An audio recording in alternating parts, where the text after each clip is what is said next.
Okay, we're going to go ahead and get started.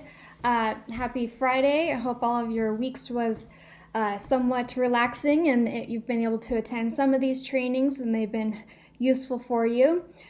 This is going to go through Zoom. I'm sure most of you have gone on here as a viewer and shown, watched videos from either your principals or department heads or through me. This video is going to go through and show you how to set up, create a Zoom, and then I'm going to show a few settings that you can use with your classes if you are a teacher or if you're in a department and that kind of stuff. So first things first, if this is your first time ever using this, you can stop your video in the bottom left-hand corner. You'll see a little video camera, and it should be white if you see your screen. If you do not want to show your face, you can click on it and it should turn red with a slash. Everyone should have started off as muted. If you need to talk or you have a question or anything like that, you can click the button that says unmute, and it's right next to that video, and then it should be red with a little slash. You'll just have to re-click on it to unmute yourself. And I will show you a picture of what that looks like in just a little bit. So I'm going to go ahead and start sharing my screen so you can see what I'm doing.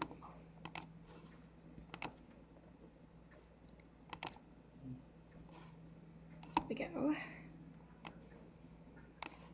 All right, so our Zoom is through Clever. If you have never used Clever before, it is a single sign-on program. It's found on the district page, or you can just type in clever.com, log in using your Wallook account, and then it is found under video collaboration. So going through this place is going to be how you're going to connect and get added. If you don't have a Clever account or it's not showing up, you're going to be going through wallook.zoom.us, and I will put that link in the chat. That's just a sort of a turnaround place that will still get you logged in. But if you go through Zoom, it should automatically log you in so that you can start creating your own accounts. If you've had an account before and you're now trying to merge it with this new one, it will take you through a few steps. They should all save based off of that. We can see it takes me directly in. Every once in a while, it'll make me go through and sign into my Wallook account again, and sometimes it won't. It always starts on meetings. Let me type in before I forget.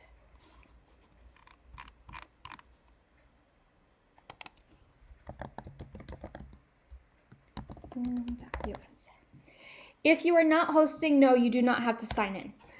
So if you are joining a group or joining a Zoom, you will just need to ask for the link. So everyone received an email. That was the link that you can see in an email. And then you can also send a calendar invite, which will go both to the email and to their Google Calendar. And I will go through how that looks in a little bit later. So no, this is only when you need to create or schedule your first meeting is when you need to sign in. So that wallook.zoom.us is for the people that don't have a Clever account. Most people should have full access. If you don't, send that request to the help desk and they can help you out there. When you sign in, it always starts at the meeting section. This is where all of your meetings are scheduled. You can look at your previous meetings so you can see all the meetings I've had. If you're having a personal meeting room, templates, trainings, all that kind of stuff is found here. Profile is, it's your profile. It's where all your basic information is. When you don't have a video pulled up, you can either have it as just your name, or if you have a picture set up, it'll show as a picture. So if I were to stop my video right now, you wouldn't be able to see me anymore. You would just see that picture. So that's why I always suggest having a picture. You can use a Bitmoji. I've seen some people that have like a little holiday picture or anything like that. That way I know who it is. Or at least make sure that they have your full name. Oftentimes it'll be just the first initial and your last name based off of your email, and you can change that in your chat as well. So that's where this is found. You can see the accounts that are linked here. So you can see it has the SSO, that's the single sign-on through Clever, and it's connected through Google. You can have up to 100 people in your meetings at a time. That's why I had that cutoff, and why I'm having you guys sign up to join rather than just giving everyone the link, because I can only have 100 people, and I want to make sure that the people that are interested in it, it's that first come, first serve. You can change the language, so if you have students that are creating something like this, they can change the language if they're more comfortable in Spanish, dates, times, all that kind of stuff. It'll also ask you if you want to connect to your calendar, and that just makes it easier. You have a couple steps to join that, but that's all found here. And then I will go down. So you have webinars here. So if you want to have it a little bit bigger, so you can have screen sharing for up to 100 video participants and 10,000 attendees. So I could offer this as a webinar for the entire district, and you wouldn't be able to really do a whole lot of participating in that kind of stuff, but it's a little bit bigger.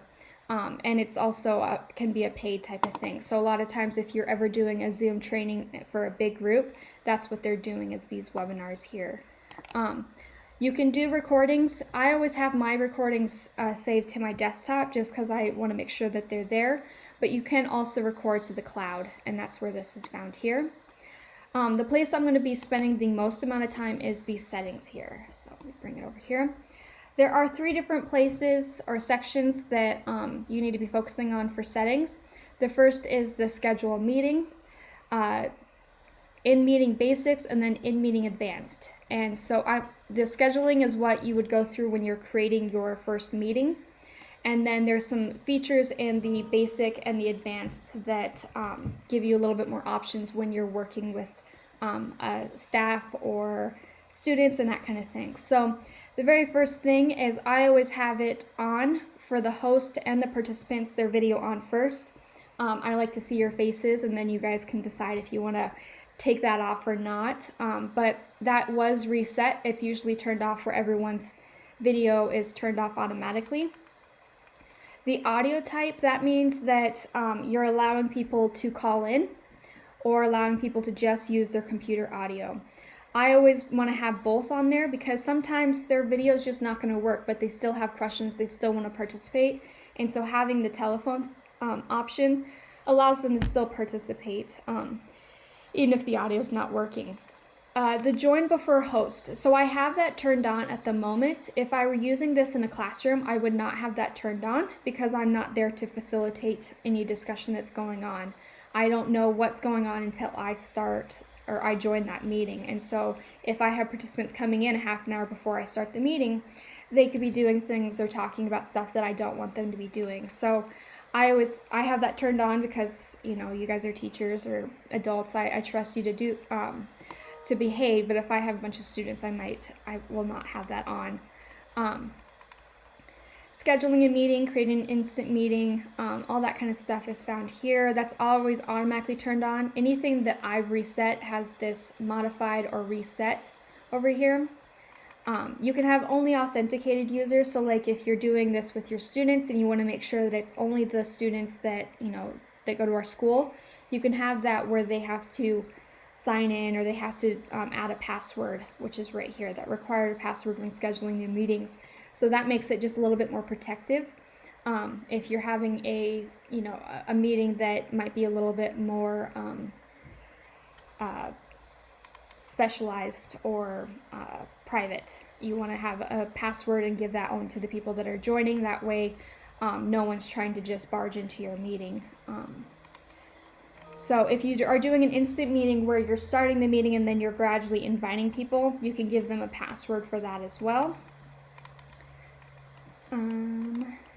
It's down here. So this mute participants upon entry. Oftentimes when we're at home, we have, some background noise. Our kids are running around.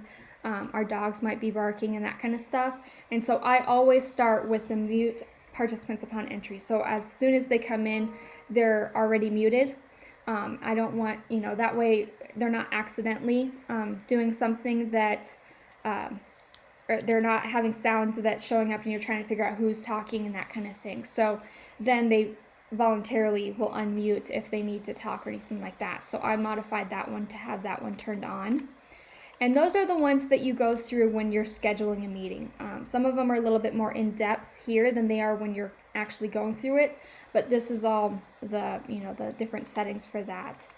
The in-meeting basic, the first one you have is this chat. I like the chat feature. I think it works really well, especially when you're teaching, a lesson or a training, because it allows people to still ask questions, but they're not interrupting the presenter. And so I always have that turned on. And then I can also prevent them from saving that chat. I can also have this turned on, and I have it turned off right now, where the private chat, that means that my participants can chat with one another and I can't see that. So that's why I have it turned off. I really want to make sure that these are all being visible and that kind of thing. But I can allow that if I'm working with adults, I'm not as concerned. If I have students doing that, I don't know what they're talking to each other about. So having that turned off means that I'm able to really facilitate any of the discussion that's going on. Auto-saving chats. As a host, if I'm doing automatic recording, it automatically saves all of my chats, so I can go back and I can see the questions that people are asking afterwards. But I can also have it turned off so it doesn't automatically do that. So as people are coming and going, I actually can hear a little doorbell when people are coming in, and then it's like water dropping anytime someone leaves. And this is just to help me sort of hear and see when people are coming and going. And that might be helpful for you as a teacher. And you can have it where the host only, so only I'm hearing it. And then you can also have it where everyone can hear that. So that's a really nice tool to so you can see, okay, I have a bunch of new people that are coming in. I might need to go back and talk about something again if it's something super important. Through here.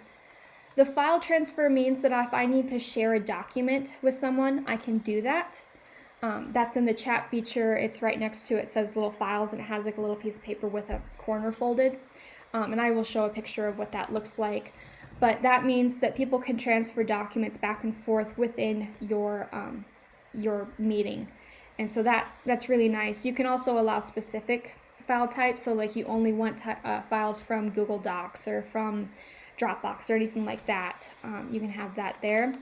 This one's automatically turned on. I'm always a big proponent for giving feedback. So anytime something goes wrong within a meeting, it will provide that feedback back to Zoom so that they can see that and they can hopefully fix it for if it happens again. You can put an end the meeting survey at the end if you want to, see how everyone thought they did. It's just a thumbs up, thumbs down, what went wrong type of thing.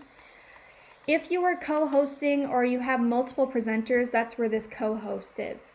So it gives the co-host the same amount of access to the meeting as you, and allows them to share their screen, allows them to do anything that you want them to do, and they just go back and forth. So that's a really nice tool if you are two fifth grade teachers want to work together and have, something together, they can do that. Or if you have a guest speaker coming in, you can give them access as a co-host to join and participate without having to, manage some of the settings around.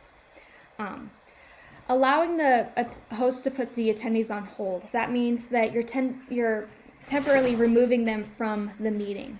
You're asking, if the students are, disobeying or they're not listening to directions, you can take them and put them sort of in a timeout type of thing and have them, calm down, that kind of thing, and then re-invite them back in. I always have the meeting control bars should always be open. My Zoom window during screen share should always be open. And then screen sharing. I have it right now where only I can share. But if I'm working with students and I want them to be showing their work, I can have it where everyone can share. And then it's one person at a time is sharing their meetings with the exception of the host, where the host is the person that's coming in and they can, come back in and say, oh, let me share something else while this other person's sharing something. So that's found here. disable desktop or screen share for meetings, so it only allows certain people to share, not all participants or anything like that. Okay, let me, as my reminder, to annotate the screen. So let me go here. So you can see that annotate feature here. I'll click on that. And that allows me to type, to draw, to circle certain things. So I'm just gonna put this, and I'm gonna circle that. And this is available for all students and for you. And this might be something if you're working with students and you're talking and going through and they're really confused about something and they need something, they can use this feature to draw that. Or you can be showing them an example of something and you're saying, okay, I want everyone to circle the right answer, and they can use their annotation feature to circle it. And for you, you can go through and you can circle different things, or you can point out certain things that you want them to see. And then you can either clear everything, you can clear all drawings, you can clear just my drawings, or you can clear the viewer's drawings. So if you're working on this and you're like, okay, I think I've answered everything, I'm gonna go ahead and delete everything, or I'm just gonna delete my drawings and see what you guys have done. And then you can do the same thing for saving. You can save everything, and it's just found in your folder. So that way you can go back and you can re-watch and re-see what everyone is doing on their section here. So let me go back here, close my annotation. There we go. Whiteboards, this allows, instead of sharing a screen, you can instead share a whiteboard, which allows you to draw. This might be an easier tool if you are using the Zoom app instead of on your computer, unless you're really good at using your mouse to draw. But this could be a way that you could show information or draw an equation or anything like that through here. I'm going to show a few other features that you can do in addition to that, but I have that whiteboard turned on. Remote control allows you to move different materials while someone else is sharing the screen. So I always have that turned off because I don't need anyone, trying to take over my computer. You can give nonverbal feedback, and you can allow removed participants to rejoin.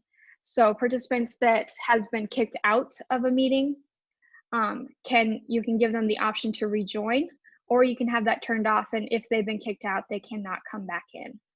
That's entirely up to you. So those are the basic features. The advanced features are here. The one I like the best is the breakout room. This allows you to separate, if you're having a very large meeting, it allows you to separate those into smaller rooms where they can work as, in group work or in pairs and that kind of thing. And allows you as the teacher to jump back and forth to each one of those different meetings and see what those students are doing. You can have it where you can allow the host to assign those participants to breakout rooms before they're scheduling, or you can have it where the computer will do it automatically. And I will go through and show you how I do that. And we will actually at the very end break out into a few breakout rooms. Remote support might be nice if you have some younger students, because it allows you to provide, you can go into another person's computer using this. So you can go in and you can provide that support to, all right, you're gonna go to here, or just do it for them. So you can have that turned on. Closed captioning is okay. It's good, it's nice to have, but you have to type it in yourself while you're talking. And I don't know about you guys, but I can't do that. So you can have it where you can assign another person in the meeting to do that for you. But I was really hoping that they would have an option where it would do it automatically. And as of right now, you would have to do some add-ons and do some coding and that kind of stuff to get it to work. And I have yet to figure out how to do it perfectly. I will continue to work on that. If you are using closed captions, you can save that, and then you can make sure that that's added to your recording. So that's what these two options are here. The far end camera control allows you to take control of your, it allows the participants to take control of your camera if it's on or off and that kind of thing. So that's why it's always turned off. This one is always turned off. I would suggest making sure that that is turned off, because it takes more bandwidth, which means that your computer might be a little bit slower if you have that turned on, but it is a better video quality. Virtual backgrounds are a little fun. It allows you to change the background. You can upload a picture. I've seen some teachers that have come on and they upload a picture of their classroom and when they're meeting with their students. And so they're still seeing their classroom behind their teacher, or it might be a picture of a beach or something like that, something fun that you can put behind you instead of just your normal wall. So I have that feature on.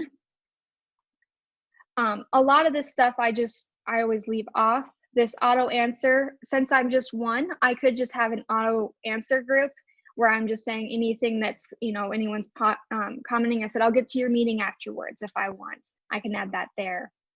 And a lot of this stuff over here is a lot of stuff that you don't really need to worry about. The last one that I want to show you is this waiting room.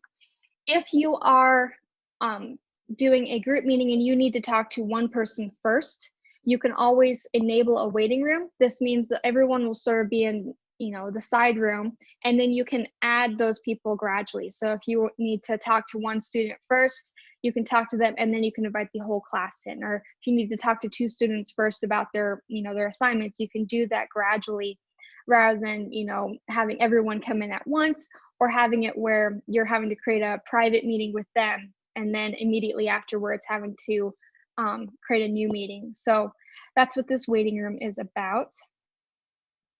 The join from your browser link means that you don't have to download the app that all of you guys had to do. Sometimes the meeting options are a little bit more limited when you do that though, because you're not under an app. So let me see if anyone has any questions about all those settings. You can determine the amount of breakout rooms. I don't think you, yes, you can choose who to add in and when. So it's just on the side, you get an email saying that so-and-so has a breakout room or is in a breakout room, and then you can either add everyone in or you can just come in. So hopefully that I was able to answer those two questions. Okay, so those are all of the different kind of features that are found on Zoom that I wanted to point out. Some of them are more useful than others. If you're just starting out and just trying to get comfortable in scheduling meetings, just focus on these and then gradually add stuff in the in-meeting and the advanced and basic later. So I'm going to go up here and I'm going to go through how to schedule a meeting and then how to invite your guests to join those. So you'll click on this blue schedule a new meeting, and that will upload.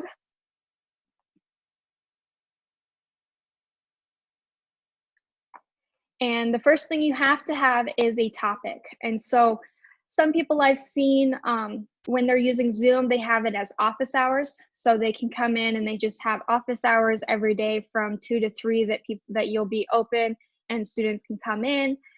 If you have anything particular, like for me, these are specific trainings, you can have it labeled for that. So I'm just going to do office hours. You do not have to put a description in here if you don't want. You'll put in the day that you want this. So I want this for tomorrow, and I want it for 1:30 tomorrow morning. And it goes by half an hour. So 12, 12:30, 1:30, and that kind of thing. I always add a half hour more of the duration than I anticipate. So anytime I'm doing an hour-long training, I always add a half an hour longer. It does go into 15-minute increments just so it gives me a little bit of a wiggle room around that, and then make sure that you're in the correct time zone so that people are not seeing it differently than it is. And then if you're doing it as office hours, you can do it as a recurring meeting. So every day it's these hours, it's at this time, or every Monday I want it at this time. That way you're not having to create a new Zoom meeting every single day for the same thing. So that's what this feature is here. I always let it pick out it. Mine is my personal meeting ID right here. You can have it generate automatically. Here's where that meeting password is at. So if I'm meeting with doing on something that is needs to have a little bit more security, I will add that password. it will allow me to enter a password here, or it might sometimes just create a password for me. Most of the time, it's just a big, long number. Here's the video. I always want it on for both participants starting off with. You're usually given the option if you want to join with the video or not. If you don't pick anything, it just will automatically have it turned on. I want my audio for both the telephone and the computer audio. And then my last options I have here is the enable join before host. If I'm doing this with adults, that's fine. I always want to make sure that I'm muting participants upon entry. If I want to enable that waiting room, I can click on that. If I want only people that are a part of my group, I can add that. Here's that breakout room pre-assigned. So if I want them to start automatically in a breakout room, that's where this comes in right here.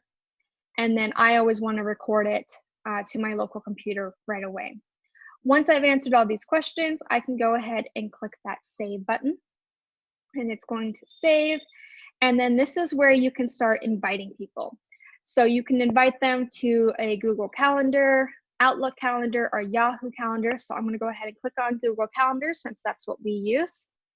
It's going to move me over. It might make me sign in to my Google account, maybe. So I'll go ahead and sign in.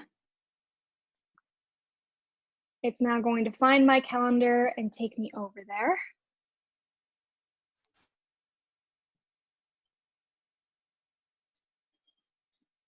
There it goes.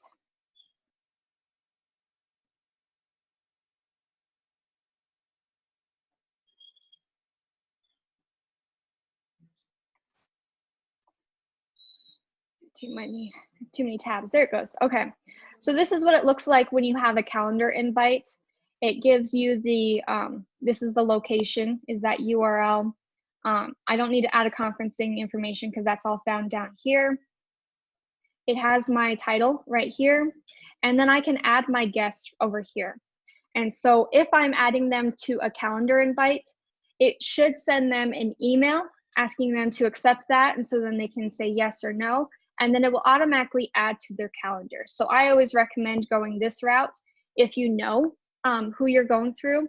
Since this was a training, I wanted to make sure that I was giving everyone as much time as possible, and that's why you got an email from me for that.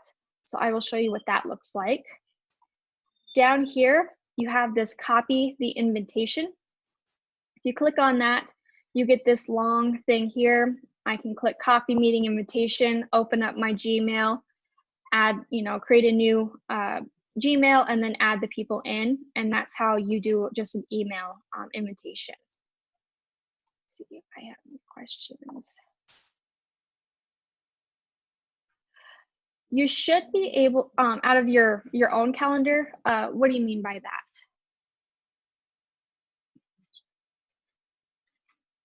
Are you thinking in terms of like your personal calendar, or?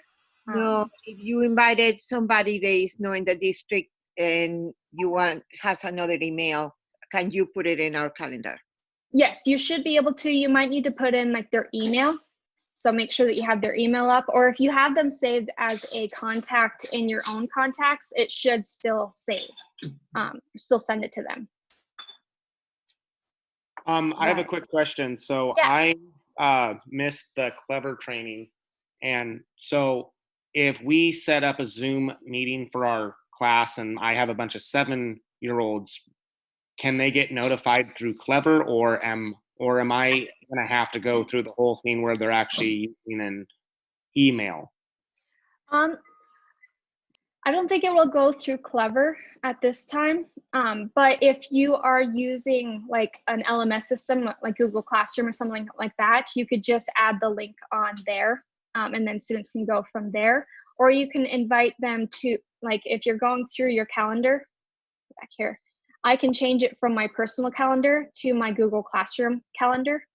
And so then everyone that's added to that Google Classroom will get the invite on that calendar. Does that make sense?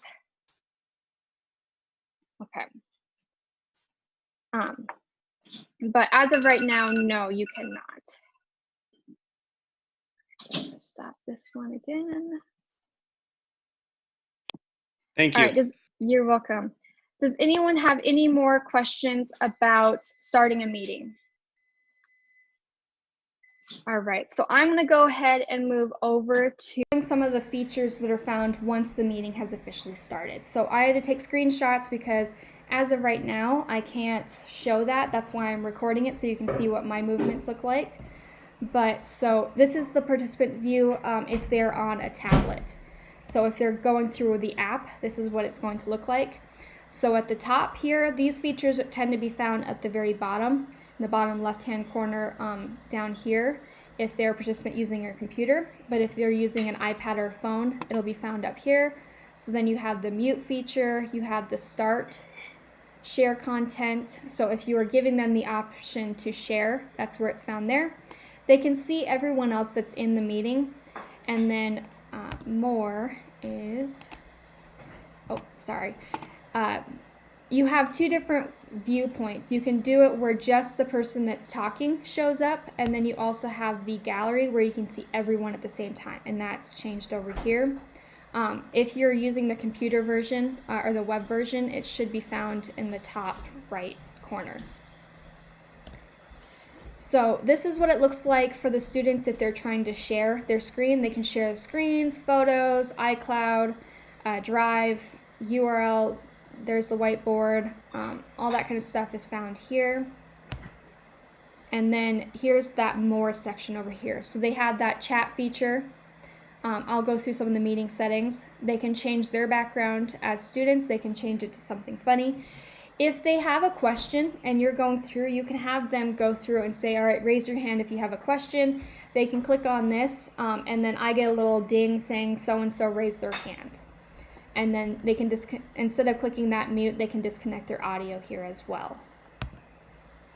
So these are some of the settings that the students would have, or the participants would have. They can always show meeting controls. They can touch up their appearance. I don't really know why that's on there. They can turn on closed captioning here if it's available. Show participants' names when they join. They can show their video in the gallery view, which means that if they change it over to gallery view, they're seeing everything there. So that's that. Right. So I'm going to go ahead and show you what I, as the host, is seeing. So here, down in the corner is my video, and then you can see I have, I have several different options. So if you're using a desktop computer, or you have students that are using a desktop computer that doesn't have a built-in camera, it can, they can choose one that they plugged in and have it set up on top here. This is where they choose that virtual background. And then it's the same with their headphones. So like right now I'm using my AirPods, so I can have that connected. And as long as you have them connected, it should be found here. So if you're going through as a participant, or if you're going through as a host and you're still not able to hear students, you might need to go through here and sort of maybe change your settings for to fit your needs. And if it's still not working, audio settings here will let you test out and see if it's working or not. So if this is your first time hosting, you can always test it out to begin with before people start joining the session. So this is what it looks like. So this is going to be right here where it says manage participants. Right now, this was one that I was just testing out and taking screenshots of, so it's only me. But if I were to open up this one here for everyone, there would be this long list of all the participants, and it gives me several options over here. I can mute everyone, so if someone were to unmute themselves and then forget to remute them, I can go in and I can mute it.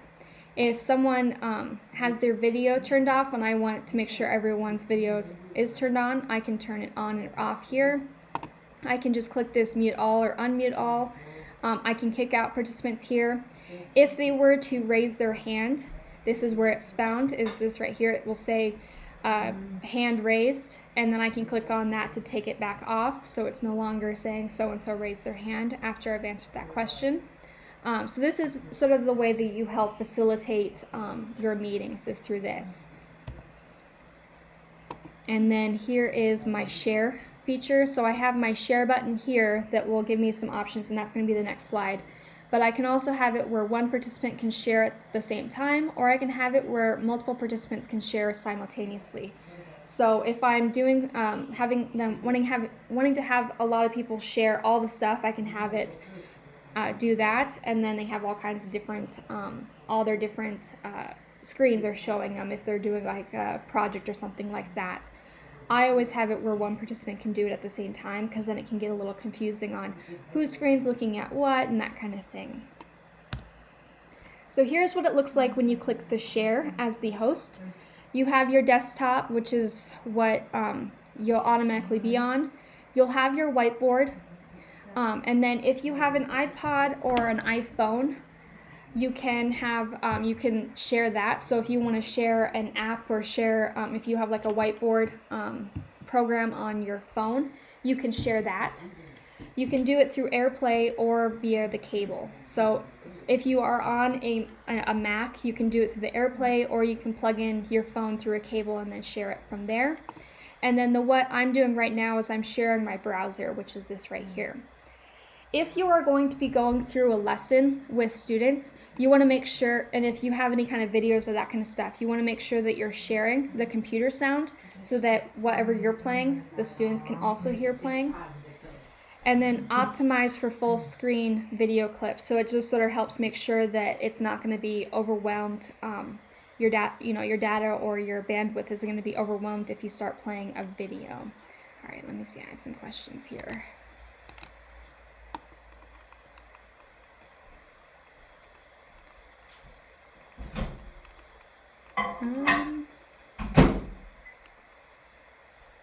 Yes, you would go just to the wallook.zoom.us. You might actually have a Clever account. I'm pretty sure we set up for everyone that has a Wallook email should have one.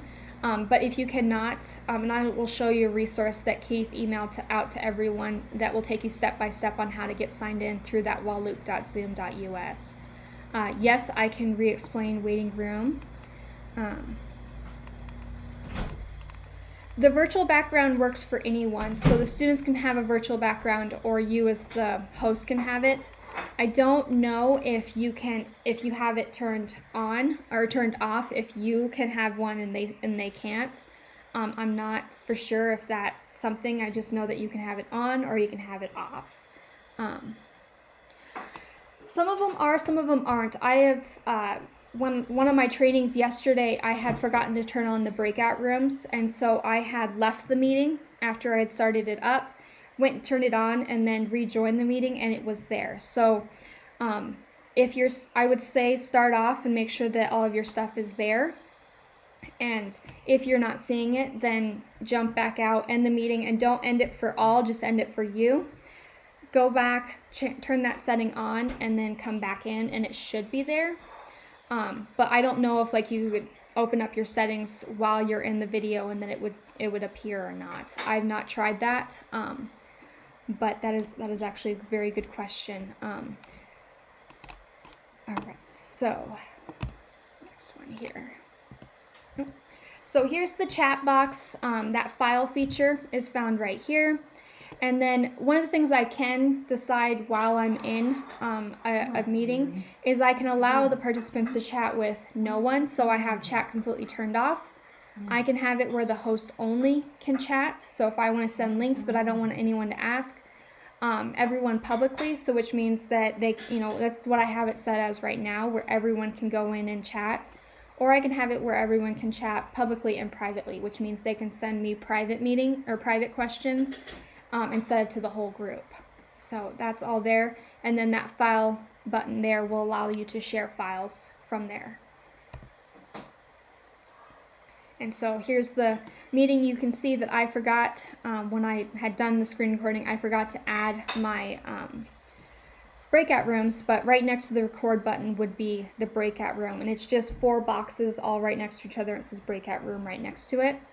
And then the record button is pretty self-explanatory.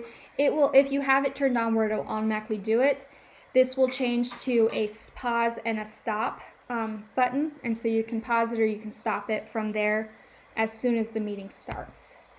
So those are all of the features that will be found when you're going through and using Zoom live. If you're confused or there's some stuff that you're like, I'm not sure if I remember that, that's where this right here comes in. I have added directions in both English and Spanish for how to get started. So if you have new people coming in, they've never gone in before, I have those here so you can send those out. I have the help centers, so they have tons of resources. Zoom has definitely been on top of their game during this time, and they have tons of resources that you can go on and you can watch and see how it's done. This is that directions if you are going from the walloop.zoom.us right here. Keith sent that out, I think, on Monday night, maybe Tuesday morning. He sent this out, but you can find it here as well, and it will take you step by step on how to join from this website here. Let me see. And then I have my videos for how to sign in through Clever, how to create that new meeting, the features. I do have a fun thing that will show you how to create a doc cam using canned food. And so that goes through here if you are interested in doing that. The one thing that I really want to make sure that I get in my recording today is how to do the breakout rooms, because you have to have a large group of people to do it. So I'm hoping that today we can get that, and that will be added here as well. One final thing that I have, let's see if I can find it. I had found last night a directions for expectations when in a Zoom meeting, so let me see if I can find that. Yeah, there it goes. And so I want to show you that, and then I will go ahead and go and we can see how to do a breakout room. Save documents.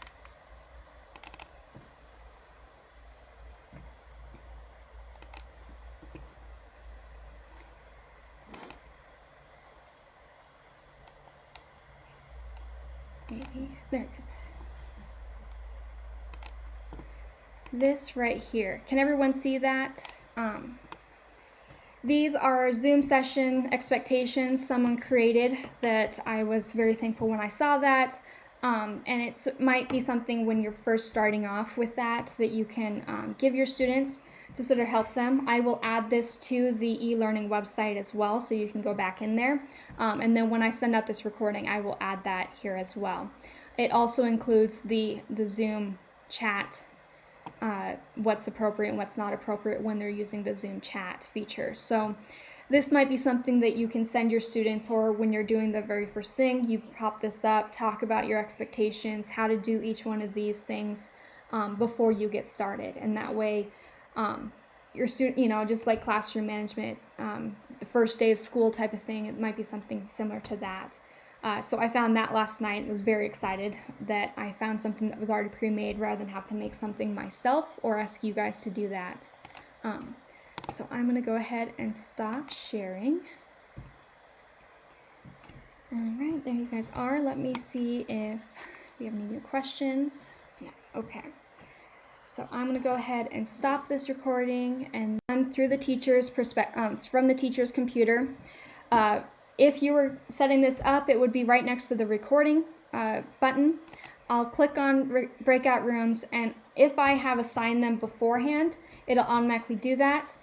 If I didn't, then it will look at how many participants there are in the meeting, and it will break them down into 4 to 5 participants. That's sort of their general thing, and it does it automatically. So right now there's 29 of us. It's going to break us down into 4 to 5 participants per room into 7 different rooms. I can say, yes, I'm good with that, and then I'll click Create Breakout Rooms. And so I'll click on that, and then it's going to show me the people that are in each one of my groups, and that's from the teacher perspective. And I, as the teacher, can look in and I can see, okay, I like this person in there, but oh, these two can't be in there together. I can move them to different breakout rooms, or I can exchange them to other rooms to fit my needs.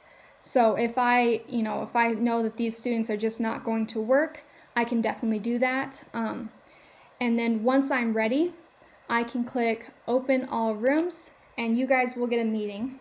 You'll get a little message asking you to join, go ahead and click that join, and then you will disappear from the screen and go to the new one.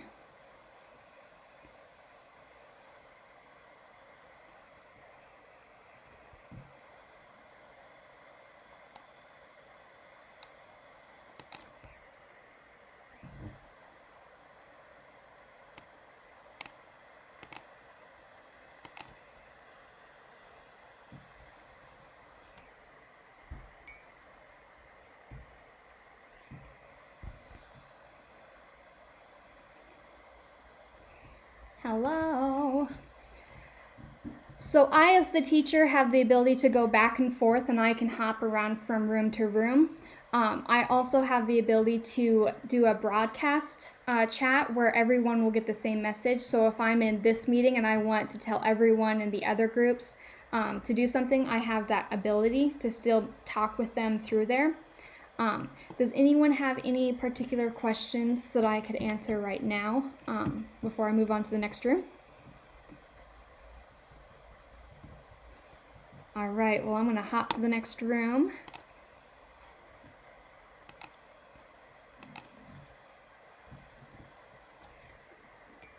Meeting room 1. Hello. So I, as the host, I can go from room to room, which is very nice. I'm still given the ability to do broadcast messages. So if I were in this one and I want to tell everyone, oh, you got 5 minutes left, I can still do that through my breakout features. And then when I'm in this meeting too, I can also still exchange people. So if I'm saying that this group is just not working, I can switch the people in and out from while it's still going on.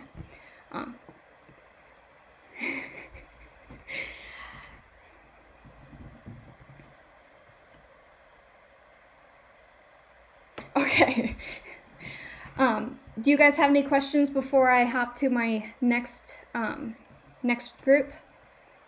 Or is it pretty good so far? All right, I will head to the next one. To meeting room 3.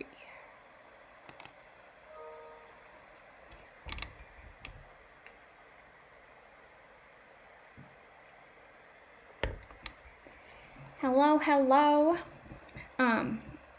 When I'm going through and doing these different kinds of breakout rooms, I can still talk with people in the different groups from here. I can also exchange people if I see like this group only has 2 people and I want you to have more. If there's a group that might have a bigger group. Hello. I'll start over. If there is, as the meeting host, I can jump from room to room to sort of see how all the students are doing. I can also exchange people. So if I'm seeing that this group is just not working, you guys are not talking with each other and that kind of thing, I can switch them to different groups to sort of maybe promote a little bit more from there. I can also send out like a broadcast message to tell them, all right, you got 5 minutes left, or, oh, take a look at this this website link or something like that. Or if I want to give them like a sentence starter to start those conversations, I can do that as the host, going from space to space. Does anyone have any questions before I move on to my next one? All right, then I'm going to move to my next room. I will see you later.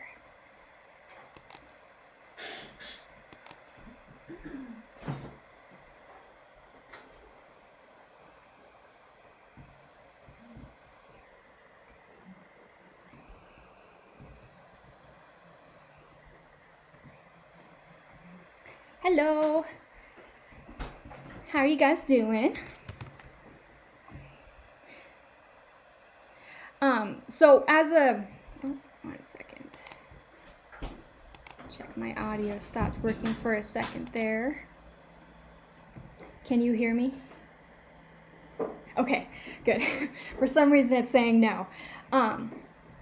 As you're going through, or if you especially you, Olga, as a principal, if you're going through this kind of thing, you can hop from room to room. If you're seeing that maybe one group isn't working all that well, you can exchange people from group to group, which is really nice. You can also send out a message to everyone. So sort of tell them, hey, you got 5 minutes before I bring everyone back, or hey, check out this link. If we're working with students, it could be like a sentence starter to start those conversations, all from my feature here. So any questions before I move on? All right, so I'm gonna go ahead and move to my next breakout room. I will see you later. Okay, and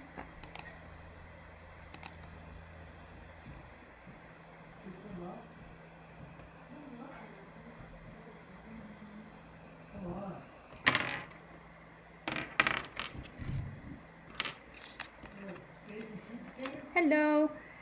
Give me 1 second. My headphones stopped working.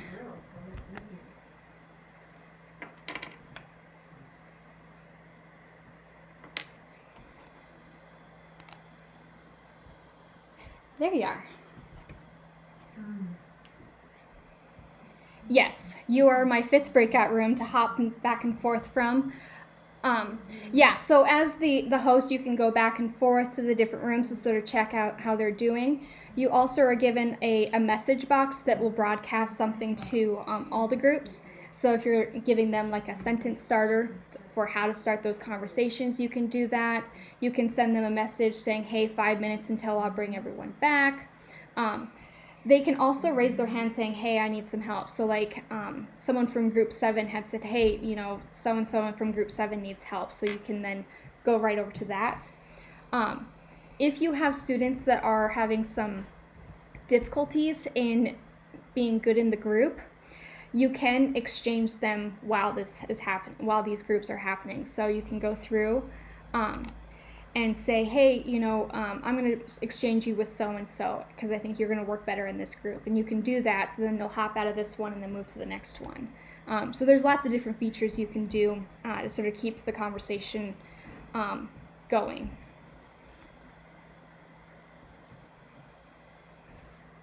Mm-hmm. Not at the moment, just this one. Yeah. Yes. Yeah. So if you click on that, I get a little ding on my computer saying so-and-so from group 1. So I know exactly who asked for help from that group and then which group it's in. We'll go through that. Any questions?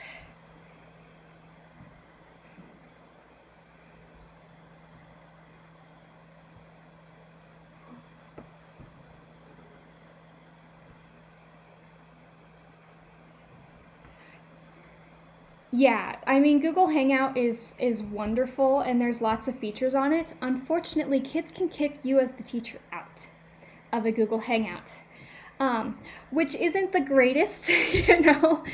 Zoom has definitely been around a lot longer, so they have a lot more of those bugs taken out, while I think Google Hangouts has just been sort of gradually adding them, and they weren't quite ready for this. And they don't. Yeah, so we're starting to go here, and then Zoom sort of came out and gave full access to everyone for free with this, which is also why we're sort of taking advantage of that at this time.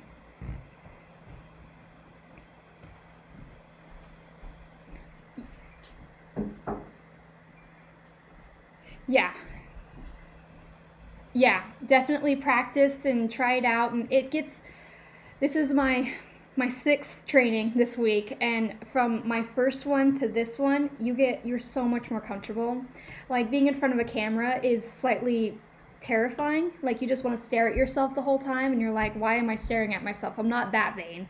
But once you get comfortable, it's so simple and so easy to use. The features are fun and that kind of thing, but yes. All right, I'm going to move to my next room. I will see you guys in a bit.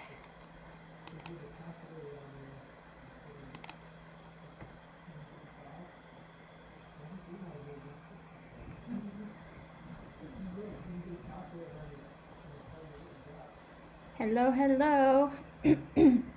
How's everyone doing? As the host, when I'm using breakout rooms, I have the ability to hop in and out of the different meetings or the different groups and seeing how those students are doing. I do have the ability to go in and click a broadcast message saying, hey, everyone, in 5 minutes we're going to come back together. I can give my students a sentence starter if I want them to start doing a discussion. You as the someone in that group, you have the option to say, I have a question or I need some help on your side of the screen.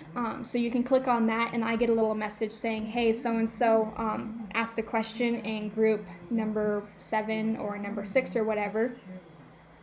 You also, I also have the option of coming in, and if I'm seeing that this group just is not working, I just need to add maybe someone new, or maybe I need to put this person in a different one. I have that ability to exchange or move them to a different room if I need it. So lots of really cool features that are available here with the breakout rooms.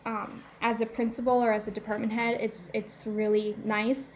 And as a teacher, it's really fun to sort of get your students together and being able to discuss or talk and that kind of thing, even though they're not in the same building. So anybody have any questions before I bring us all back together? All right, so I'm going to bring us all back and close all the rooms. So, turn. 28 adjusted gross income is 144. Hello.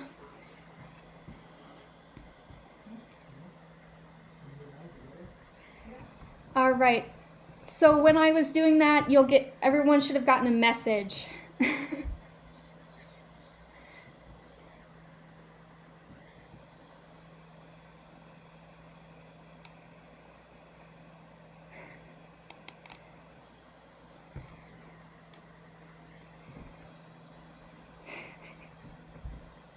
what does that mean? Sweet. That's nice.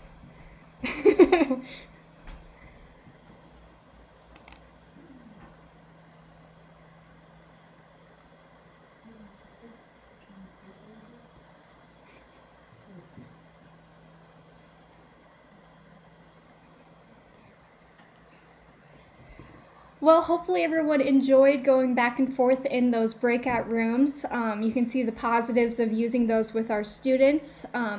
As with anything new, make sure you're going through, those directions before you get them in, but let them have fun with it. I think it's going to be a great tool to still get those student interactions that they're really probably going to be missing at this time, because as any sibling knows, siblings don't count as interactions. They just have to be there.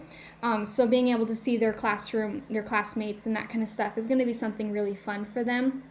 So if you start doing this with your students, I always suggest maybe starting with some kind of fun conversation on if you were stuck on a deserted island, what would you do? And giving them 10 minutes to discuss that. Yes.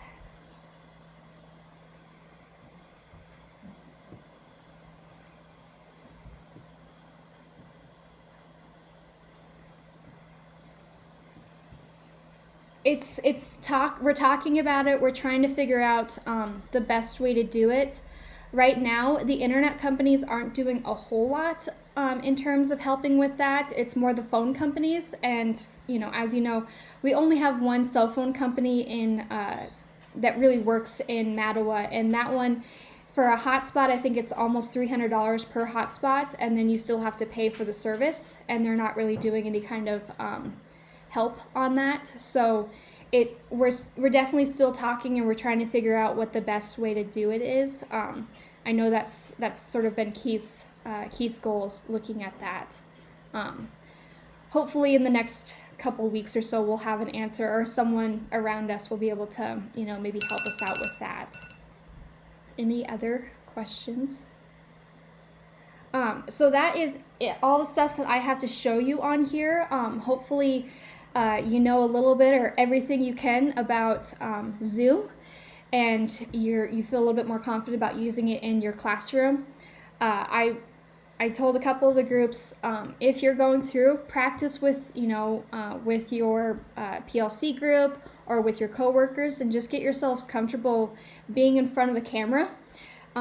As this is my 5th training this week doing being on camera, and I tell you, it gets easier seeing your face on there. You feel a little vain wanting to just stare at yourself the whole time, so that does get a little bit easier as you're going through. But can the teachers? Yes and no. You can see who's in them and who's going back and forth and that kind of stuff, but unless you join that meeting, no, you can't. That's sort of one the only negatives of the breakout rooms, which is why making sure you have those expectations first, and just accepting the inevitable that someone will do something and trying to mitigate it as much as possible. That's why I really like being able to choose who's in what group or not.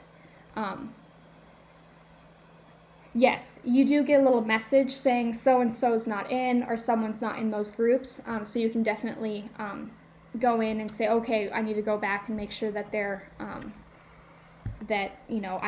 making sure that they're going in and that they're not just hanging out over here in the space. But yeah, you do have that option of looking and seeing where everyone's at the entire time. Any questions before we sign off? Well, everyone have a wonderful weekend. If you have any questions about how to use this, send them my way. I will hopefully get this recording set up and downloaded and then sent to you guys this evening. Have a great rest of your day.